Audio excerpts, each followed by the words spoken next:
Praise the lord. మీ అందరికీ యేసుక్రీస్తు నామంలో వందనాలు. ఈరోజు మన బైబిల్ స్టడీలో మనం ఒక స్ట్రేంజర్ గురించి చదువుకుందాం. అతని లైఫ్ ద్వారా మనకి దేవుడు ఏం నేర్పిద్దాం అనుకుంటున్నారో చూద్దాం. మీరందరూ రెడీగా ఉన్నారా?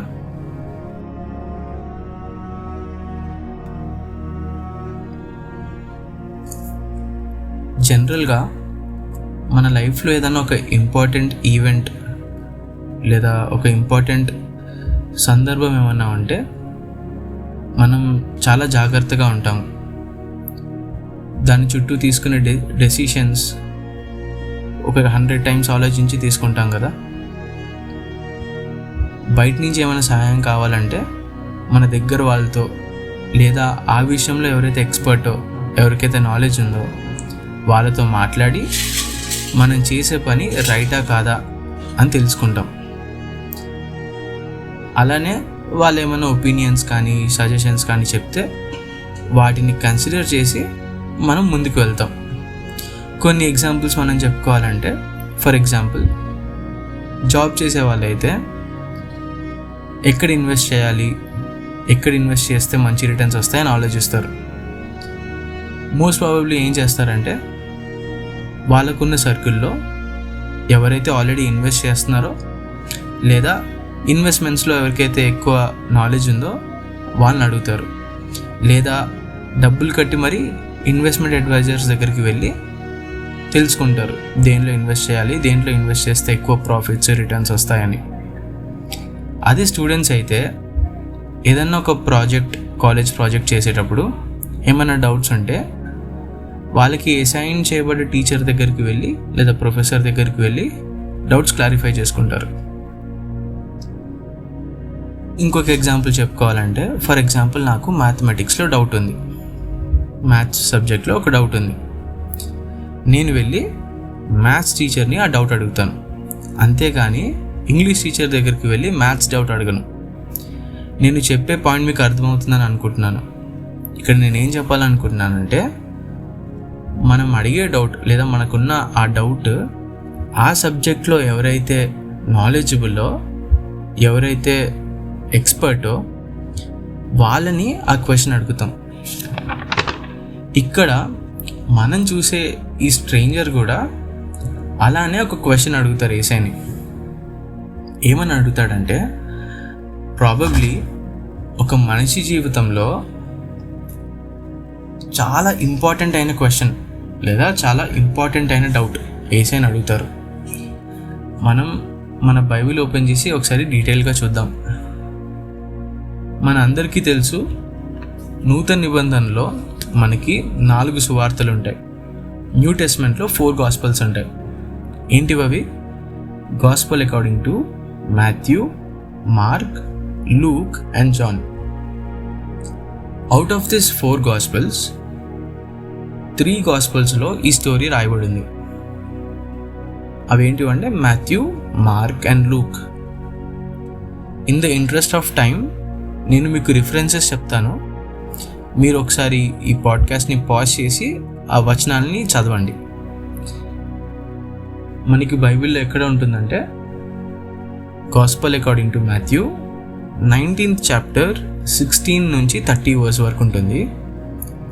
మార్క్లో 10th chapter 17th verse to 31st verse వరకు ఉంటుంది.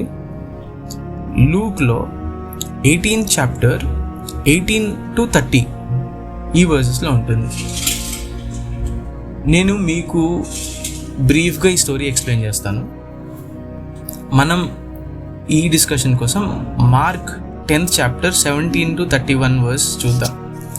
ఇన్ఫ్యాక్ట్ చెప్పాలంటే 13th verse నుంచి చూస్తే ఇది మోస్ట్ ప్రాబబ్లీ మనందరికీ తెలిసిన స్టోరీయే కదా.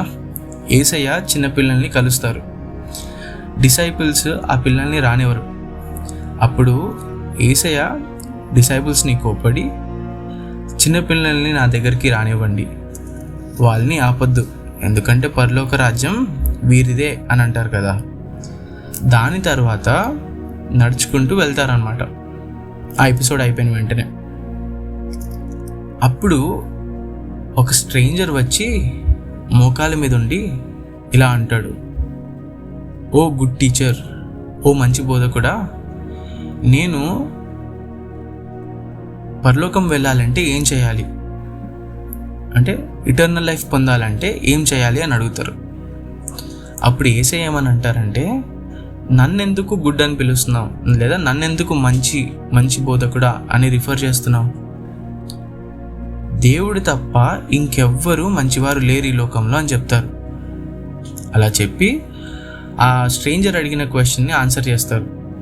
నువ్వు పరలోకం రాజ్యం వెళ్ళాలంటే మర్డర్ చేయొద్దు, దొంగతనం చేయొద్దు, ఫాల్స్ విట్నెస్ చెప్పొద్దు, మోసం చేయొద్దు, పేరెంట్స్కి రెస్పెక్ట్ ఇవ్వాలి, నిన్ను వలె నీ పొరుగువాన్ని ప్రేమించాలి అని చెప్పి కొన్ని కమాండ్మెంట్స్ చెప్తారు. అందుకు ఆ యంగ్ పర్సన్ ఏం చేస్తాడు, ఏమని చెప్తాడంటే, ఇవన్నీ నేను చిన్నప్పటి నుండే ఫాలో అవుతున్నానని చెప్తారు. అప్పుడు యేసయ్య ఏమని అంటారంటే, కానీ నీకు ఇంకా ఒక్కటి తగ్గింది, నువ్వు వెళ్ళి నీకున్న ఆస్తంతా అమ్మివేసి పూర్ పీపుల్కి డొనేట్ చేసే అని చెప్తారు. అక్కడే ఆపేయలేదు, ఇంకేమంటారంటే, నీ ఆస్తి పరలోకంలో ఉంటుంది, నువ్వు అవన్నీ వదిలేసి నన్ను ఫాలో అవ్వని చెప్తారు.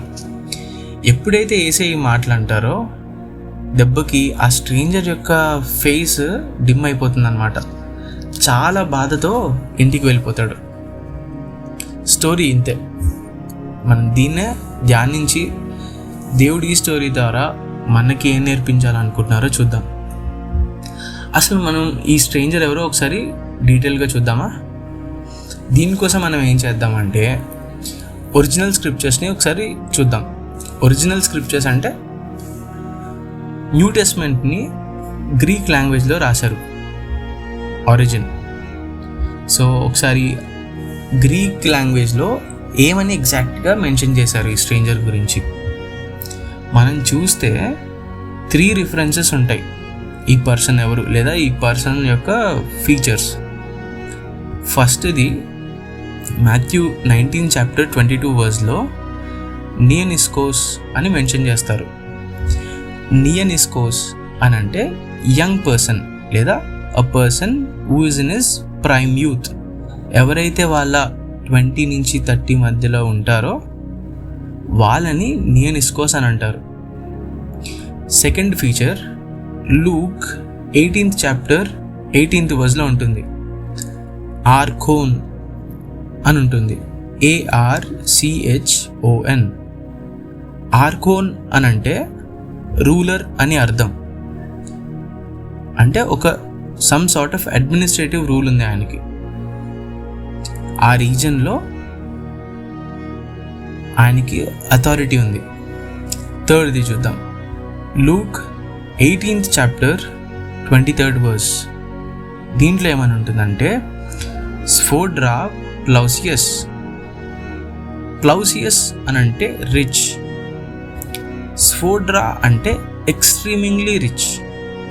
నార్మల్గా మన రిచ్ అంటేనే అరే వీడు బాగా డబ్బులు ఉన్నాయని అర్థం. ఎక్సీడింగ్లీ రిచ్ అంటే అసలు ఇంకా ఎలాంటి కొదువు లేదు, ఇంకా నెక్స్ట్ లెవెల్ రిచ్ అనమాట. సో 3 ఫీచర్స్ ఏంటి ఇక్కడ ఈ స్ట్రేంజర్ గురించి?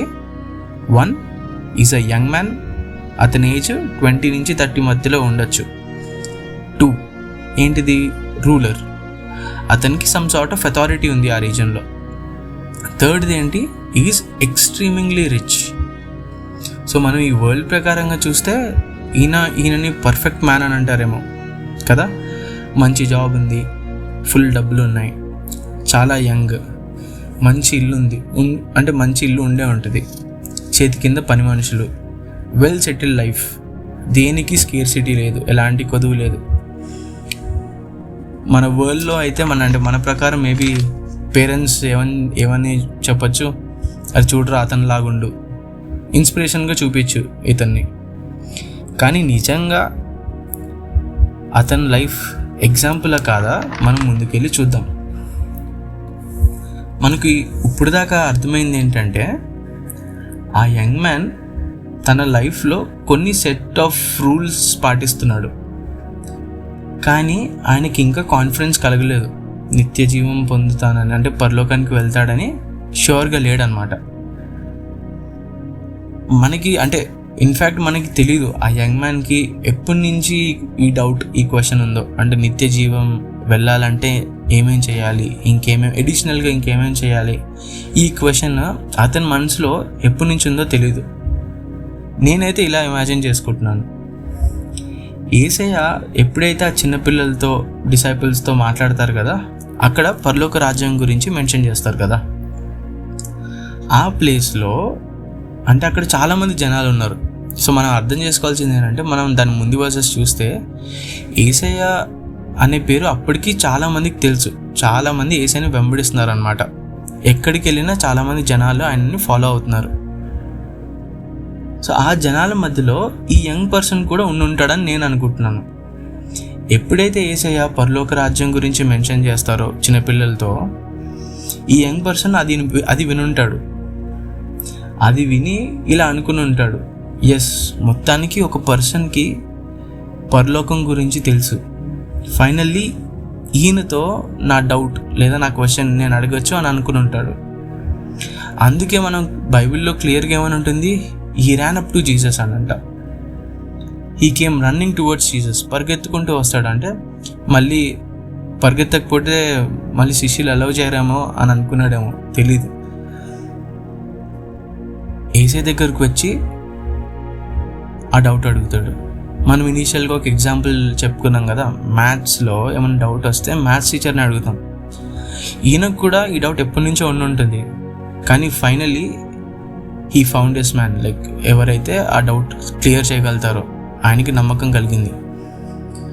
సో మనం ఇది నేర్చుకోవాలి. జనరల్గా మనకు కూడా ఏమైనా డౌట్ ఉంటే we should not hesitate, we should run and take that opportunity. ఇంకా మనం ముందుకు వెళ్దాం. యేసయ్య ఎప్పుడైతే నువ్వు ఇవన్నీ ఫాలో అవ్వాలని చెప్పి కొన్ని కమాండ్మెంట్స్ చెప్తారు కదా ఆ యంగ్ మ్యాన్తో, ఆ యంగ్ మ్యాన్ ఏమని చెప్తాడు, ఇవన్నీ నేను చిన్నప్పటి నుండే నేను ఫాలో అవుతున్నానండి అని చెప్తారు యేసయ్యతో. కానీ యాక్చువల్గా మనం చూస్తే ఆయన ఫస్ట్ కమాండ్మెంటే బ్రేక్ చేస్తాడు. ఫస్ట్ కమాండ్మెంట్ ఏంటి, you shall have no other god except me. నేను తప్ప మరి ఏ దేవుడు ఉండకూడదు. బట్ ఆ యంగ్ మ్యాన్ని చూస్తే అతని గాడ్ ఎవరో తెలుసా, ఆయన యొక్క రిచెస్, ఆయన యొక్క పొజిషన్స్, అంటే ఆస్తులు, డబ్బులు, పేరు, ప్రతిష్ట, ఇవన్నీ దేవుని ప్లేస్ తీసేసుకున్నాయి ఆయన హార్ట్లో. అందుకే యేసయ్య చెప్పిన పని ఆయన చేయలేకపోయాడు. ఇంకొక కమాండ్మెంట్ కూడా బ్రేక్ చేశాడు. ఏంటిది, నిన్ను వలె నీ పొరుగువాన్ని ప్రేమించాలి. యేసయ్య ఏమన్నా నీ దగ్గర ఉన్న ఆస్తి అంతా అమ్మి వేసి నాకు ఇచ్చేయమని చెప్పారా? లేదే, ఆ డబ్బులతో పూర్ పీపుల్కి అందరికీ డొనేట్ చేసామని చెప్పారు. కానీ ఆ యంగ్ మ్యాన్ దానికి ఒప్పుకోలేదు. ఆయన హృదయం దానికి అంగీకరించలేదు. ఆ యంగ్ మ్యాన్కి సెల్ఫిష్నెస్ వచ్చేసింది అనమాట. అందుకే ఆ పనులు చేయలేకపోయాడు.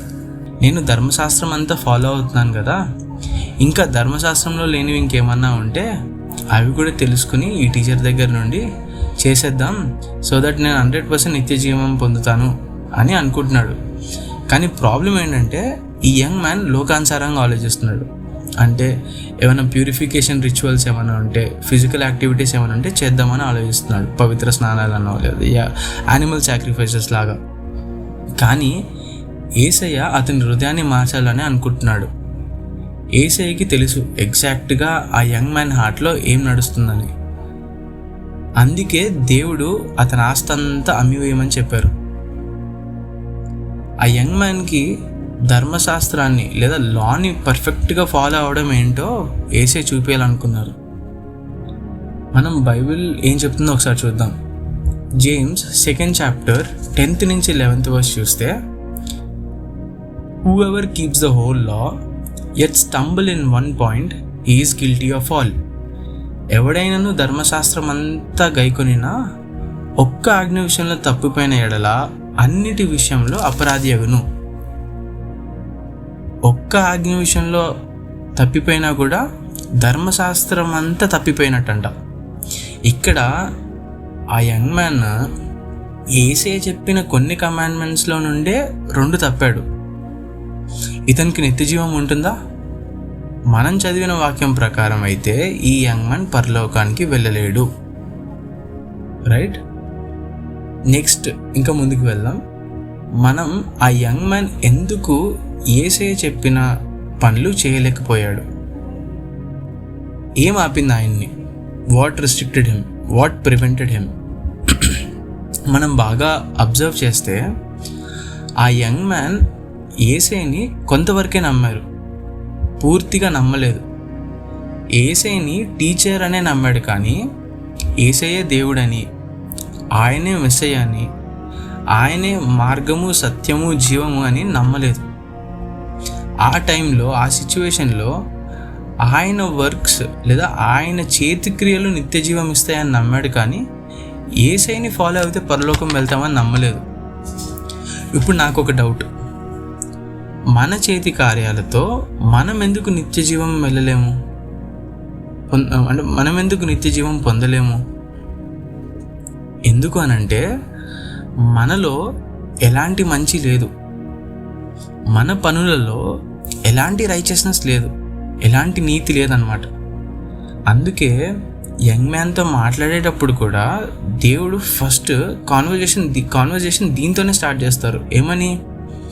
నన్నెందుకు మంచి బోధకుడు అని పిలుస్తున్నావు? దేవుడు తప్ప ఇంకెవ్వరు మంచి వాళ్ళు లేరు అని చెప్తారు. ఇండైరెక్ట్గా యేసయ్య చెప్తున్నాడు ఆ యంగ్ మ్యాన్కి, నేనే దేవుణ్ణి, నేను తప్ప ఇంకెవ్వరు మంచి వాళ్ళు లేరు, నువ్వు చేసే పనులు నీతి క్రియలు ఏమి కావు అని క్లియర్గా చెప్తున్నారనమాట ఇండైరెక్ట్గా. Only God is good. ఒక్కసారి బైబిల్ ఏం చెప్తుందో చూద్దాం. Isaiah 64th chapter 6th verse ఏమని ఉంటుందంటే, మనిషి యొక్క నీతి క్రియలు మురికి గుడ్డ వలె ఉన్నాయంట.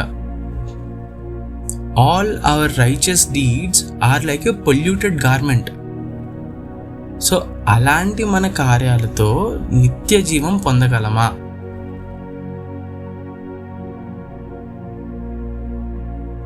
బైబిల్లో ఫెయిత్ ఆర్ విశ్వాసం గురించి చాలా వచనాలు ఉన్నాయి, కానీ మనం కొన్ని డిస్కస్ చేద్దాం. First Galatians 2nd chapter 15 and 16 verses చూస్తే ఇట్ ఈస్ క్లియర్లీ మెన్షన్డ్. ఏమని?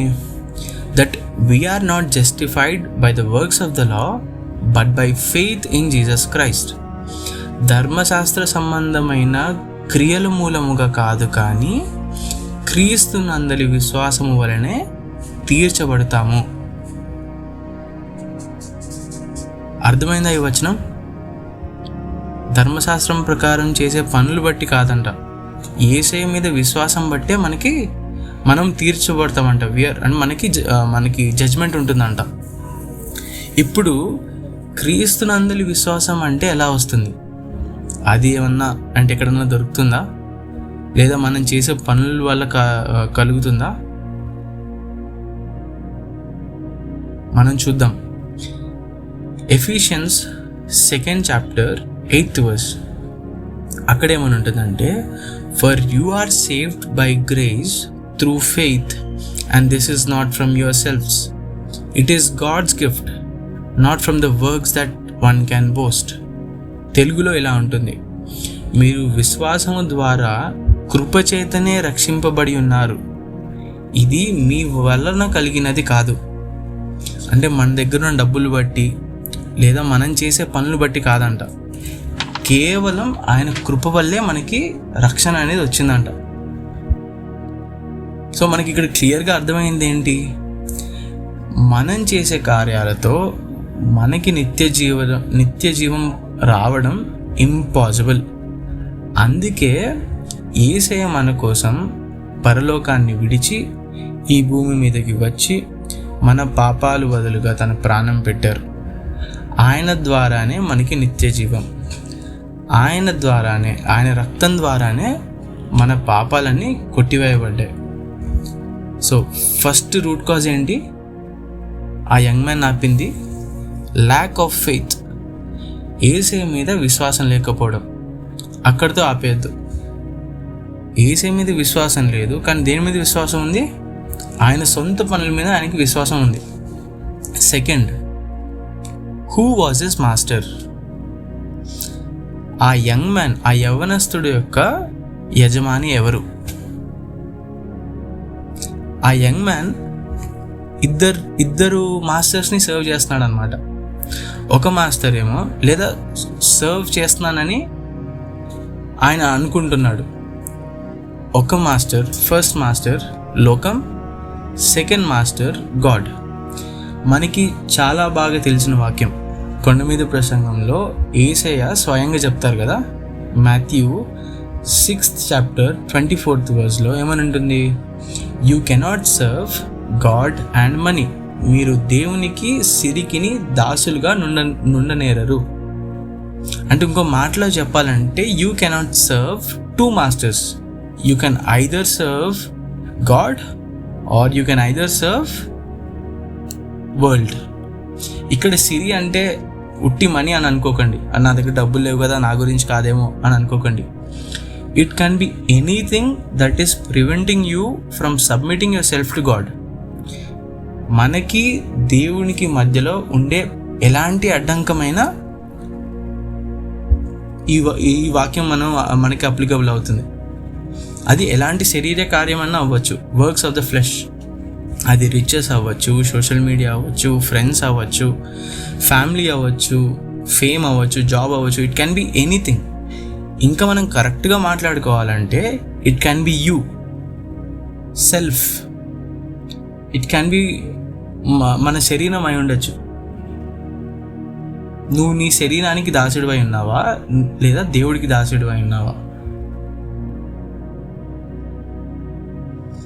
మనం ఎప్పుడైతే ఈ లోకాన్ని సర్వ్ చేస్తామో ఆటోమేటిక్గా మనం దేవుణ్ణి తృణీకరించినట్టే. ఎందుకంటే మనం అదే వర్స్ చూస్తే 24th verse 6th chapter మాథ్యూస్లో ఏమని ఉంటుంది? ఒకనికేమో పక్షముగాను ఒకనేమో తృణీకరించును. అంటే we accept one, we reject the other master. 2 way ఉండదన్నమాట. It's either A or B. For example, నువ్వు లోకంని సర్వ్ చేస్తున్నావు అనుకో, దేవుడిని నువ్వు వదిలేసినట్టే, దేవుడిని నువ్వు తృణీకరించినట్టే. It is clear and cut. సెకండ్ది, నువ్వు లోకానికి అండ్ దేవునికి ఇద్దరిని సర్వ్ చేస్తున్నానని నువ్వు అనుకున్నావు అనే ఊహలు నువ్వు ఉంటే మాత్రం ఆ కేసులో కూడా నువ్వు దేవుణ్ణి తృణీకరించినట్టే. ఎందుకు? లోకంని దేవుణ్ణి ఇద్దరిని సర్వ్ చేస్తే ప్రాబ్లం ఏంటి? మనం ఇప్పుడు ఒక వర్స్ చూద్దాం. జాన్ 12th chapter 31 verseలో యేసయ్య స్వయంగా ఆయనే చెప్తారు. అంటే ఏమని రిఫర్ చేస్తారంటే అక్కడ సాతానుని రూలర్ ఆఫ్ దిస్ వరల్డ్ అని మెన్షన్ చేస్తారనమాట. సాతాను లోకాధికారి అని మెన్షన్ చేస్తారు. ఈ లోకానికి అతను రూలర్ అయి ఉన్నాడంట. సో మనం లోకాన్ని సర్వ్ చేస్తున్నాం అంటే, లేదా మన మాస్టర్ లోకం అయి ఉందనుకో, ఆటోమేటిక్గా మనం సాతాన్ని మన మాస్టర్ లాగా పెట్టినట్టే. ఇప్పుడు చెప్పండి, సాతాన్ని దేవుణ్ణి ఒకేసారి మనం సేవించగలమా?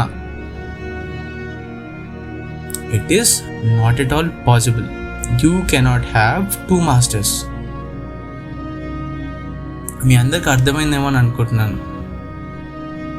మనం ఎప్పుడైతే లోకాన్ని లేదా మన శరీరాన్ని సేవిస్తామో 3 విషయాలు జరుగుతాయి మన లైఫ్లో.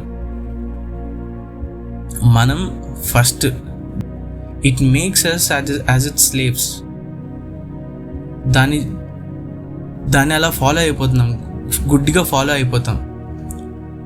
సెకండ్, మనల్ని స్పిరిచువల్గా గుడ్డి వాళ్ళుగా చేసేస్తుంది, ఆత్మీయంగా బ్లైండ్ పీపుల్గా చేసేస్తుంది అన్నమాట. అప్పుడు దీనివల్ల ఏమవుతుంది? అప్పుడు మనం నిజమైన వెలుగైన యేసు మార్గాన్ని చూడలేము. Is the true light of the world కదా. మనం గుడ్డి వాళ్ళు అయితే లైట్ని చూడగలుగుతామా? లేదు. థర్డ్ది, మనం ఎప్పుడైతే ఈ లోకాన్ని సేవిస్తామో అది మనల్ని పాడు చేసేస్తుంది, అది మనం నాశనానికి దారి చూపిస్తుంది. ఇక్కడ నాశనం అంటే ఏంటంటే మరణం. మనం డెత్ అంటే ఫిజికల్ డెత్ అనుకోకండి. It is spiritual death which leads to hell. Hell అంటే ఆషామాషి కాదు కదా.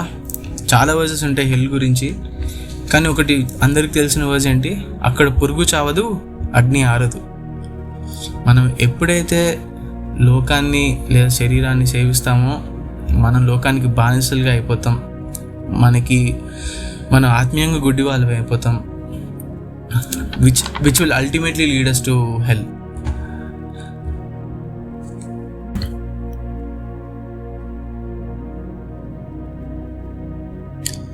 ఈరోజు మనతో దేవుడు ఈ 2 విషయాలు మాట్లాడాలని ఇష్టపడుతున్నారు. దేని మీద మన విశ్వాసం ఉంది, మనం ఎవరికి దాసులమై ఉన్నాము,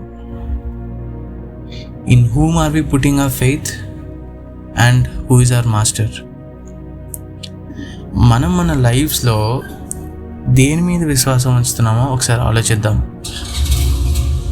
లోకం మీద విశ్వాసం ఉందా, మన కార్యాల మీద విశ్వాసం పెడుతున్నామా, లేదా నిజంగా యేసే మీద విశ్వాసం ఉందా? ఈరోజు చాలామంది ఏమనుకుంటున్నారంటే మనం చేసే గుడ్ వర్క్స్ బట్టి, మనం చేసే మంచి పనులు బట్టి మనకు రక్షణ వస్తుందని నమ్ముతున్నారు. కానీ మనం గుర్తుపెట్టుకోవాల్సింది ఏంటంటే good works are the end results of being saved. మంచి పనులు అనేవి మనం రక్షణ పొందిన తర్వాతే మనం చేయగలం. మనకు అర్థం అవ్వాలంటే ఒక 3 steps లాగా చెప్తాను చూడండి. Step 1, faith in Jesus Christ. Step 2, salvation by His grace. Step 3, అప్పుడు మనం ఈ లోకంలో గుడ్ వర్క్ చేయగలం. యేసులో విశ్వాసం ఉంచినప్పుడు, అప్పుడు ఆయన కృప ద్వారా మనకు రక్షణ వచ్చినప్పుడు మాత్రమే మనము ఈ లోకంలో మంచి పనులు అనేది చేయగలం. మనం ఎప్పుడైతే యేసయ్యని మన సేవియర్గా అంగీకరిస్తామో మన పాపాలన్నీ కడగబడతాయి. అప్పుడు మన వరల్డ్లీ వర్క్స్ అన్నీ ఆత్మఫలాలుగా మారబడతాయి, మన శరీర కార్యాలన్నీ ఆత్మఫలాలుగా మారబడతాయి. మురికి గుడ్డలా ఉన్న మన కార్యాలు తెల్లని వస్త్రంలా మారబడతాయి, వైట్ అండ్ హెవెన్లీ క్లాత్. ఇది ఆయన కృప మనల్ని చేస్తుంది.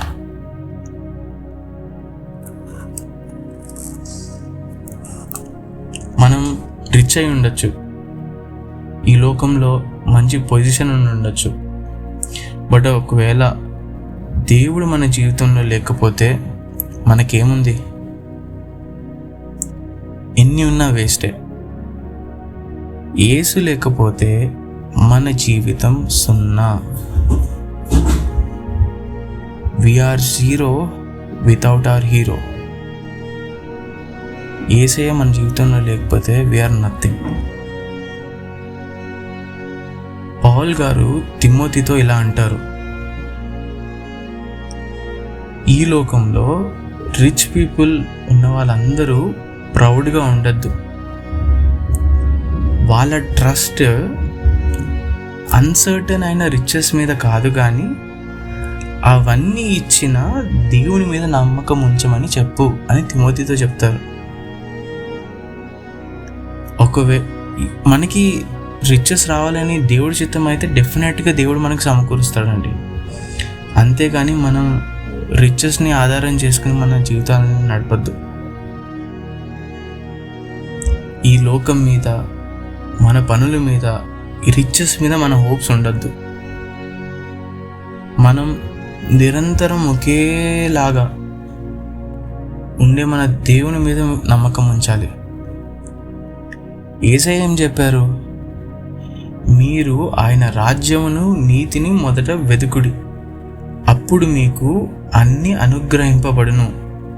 Seek ye first the kingdom of God and His righteousness, and all these things shall be added unto you. మనం దేవుని ఫస్ట్ ప్లేస్లో పెడదాం, ఆయననే మన మాస్టర్లా ఉంచుదాం, ఆయననే సేవిద్దాం, మిగతావన్నీ ఆయనకు అప్పగిచ్చేద్దామండి. ఒకవేళ మనం మన మనీ, పవర్, ప్లెజర్ని ఫస్ట్ పెడితే మనం కూడా మోసపోతాం, మనకి నిత్య జీవం ఉండదు. ఈ యంగ్ మ్యాన్ చేసిన తప్పు మనం ఈరోజు చేయకూడదు. అట్లీస్ట్ ఆ యంగ్ మ్యాన్కి ఆ పర్పస్ అయినా ఉంది, నేను ఖచ్చితంగా నిత్య జీవం పొందాలి అనే ఆబ్జెక్టివ్ ఉంది అతనికి. మనలో ఆ పర్పస్ ఉందా? అసలు మనకి ప్రతిరోజు పరలోకం గుర్తుకొస్తుందా? ఒక్కసారి ఆలోచించండి. లేదు, నాకు ఆబ్జెక్టివ్ ఉంది, పరలోకం వెళ్ళడమే నా పర్పస్, దానికోసమే నేను జీవిస్తున్నాను అంటే కనుక దేని మీద మీ విశ్వాసం ఉంది? ఎవరిని మీ మాస్టర్లా కన్సిడర్ చేస్తున్నారు?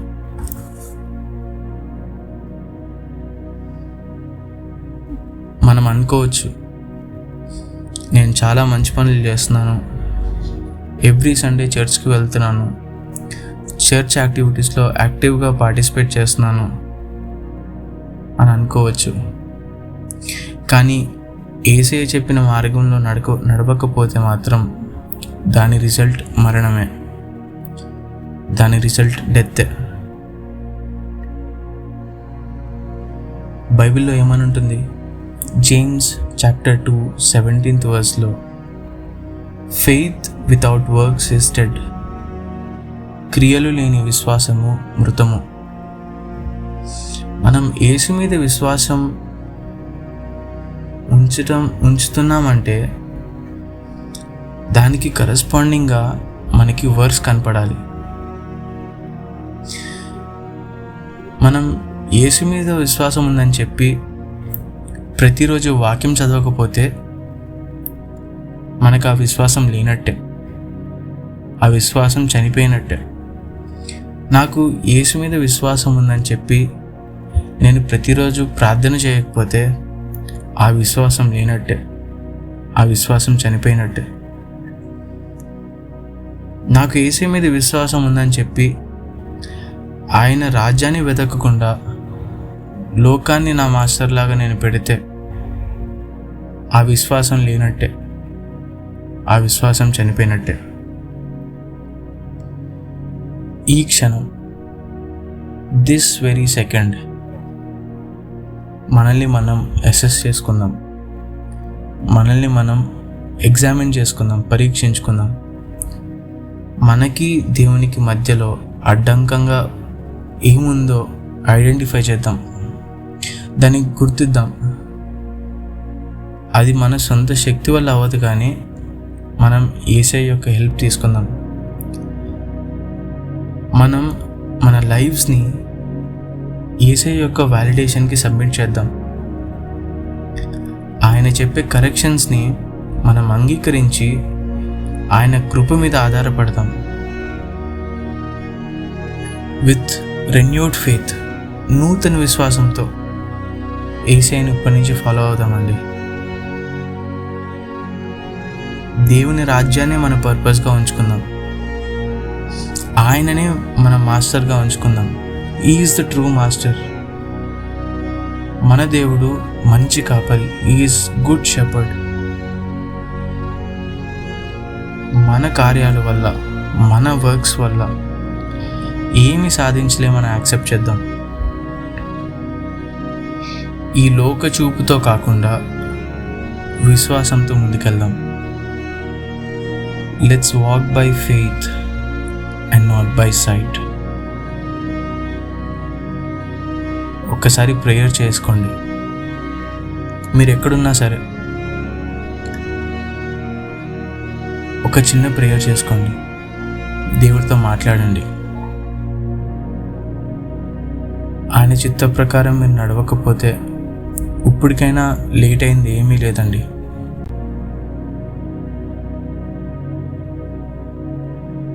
మన పాపాలను ఒప్పుకుందాం.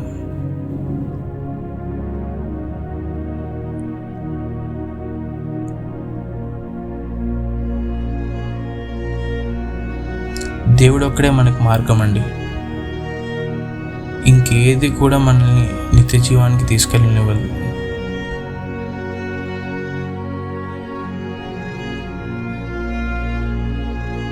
ఒకవేళ మీ లైఫ్లో సోషల్ మీడియాకి మీరు బానిసలుగా ఉన్నారేమో ఆలోచించండి. మీ జాబ్కి మీరు బానిసలుగా ఉన్నారేమో ఆలోచించండి. వెబ్ సిరీసెస్కి, సినిమాలకి బానిసలుగా ఉన్నారేమో ఆలోచించండి. స్పోర్ట్స్, జిమ్, ఫిట్నెస్ వీటన్నిటికీ బానిసలుగా ఉన్నారేమో. ఆలోచించండి.